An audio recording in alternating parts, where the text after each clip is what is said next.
சத்யராஜோட மகள் திவ்யா சத்யராஜுக்கு ஏற்கனவே திருமணமாகி விவாகரத்து ஆகிடுச்சு. ஆனால் அவங்க தனக்கு திருமணம் ஆகலை அப்படின்னு சொல்லிக்கிட்டு இருக்காங்க அப்படின்னு சொல்லிட்டு பைல்வான் ரங்கநாதன் ஒரு பேட்டியில் சொல்லியிருக்காங்க.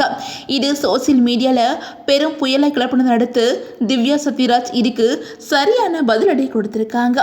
அந்த வகையில் ஒரு சேனலை கொடுத்த பேட்டியில் பைல்வான் ரங்கநாதன் என்ன சொல்லியிருக்காங்க அப்படின்னா, திவ்யா சத்யராஜ் எனக்கு திருமணமாகலை, நான் சிங்கிள் அப்படின்னு சொல்லிக்கிட்டு இருக்காங்க.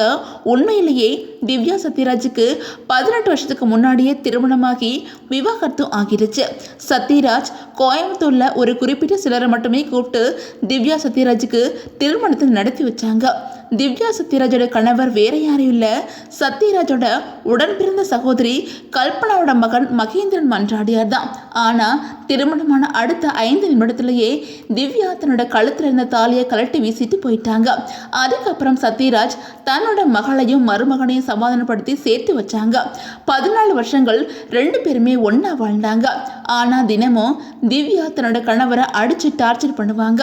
ஒரு கட்டத்தில் திவ்யாவோட டார்ச்சரை தாங்க முடியாமல் மகேந்திரன் இதுக்கு மேலே சேர்ந்து வாழ முடியாது அப்படின்னு சொல்லிட்டு சத்யராஜிட்ட சொல்லிட்டு அங்கே இருந்து கிளம்பிட்டாரு.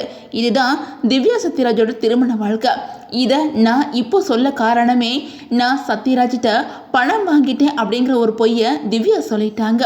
உண்மையிலேயே சத்யராஜிட்ட நான் பணம் வாங்கினதே இல்லை. இது என்னோட அம்மா மேலே சத்தியம். நீ என்னை பற்றி சொன்ன பொய்யால தான் திவ்யாவோட உண்மை முகம் வெளிச்சத்துக்கு வந்து வண்டவாளம் தண்டவாளத்துக்கு வந்துருச்சு அப்படின்னு சொல்லிட்டு பைல்வான் ரங்கநாதன் பேசியிருந்தாங்க. இவங்களோட இந்த வீடியோ சோசியல் மீடியாவில் வேகமாக வைரலாகி சலசலப்பை ஏற்படுத்தி வந்துகிட்டு இருக்குது.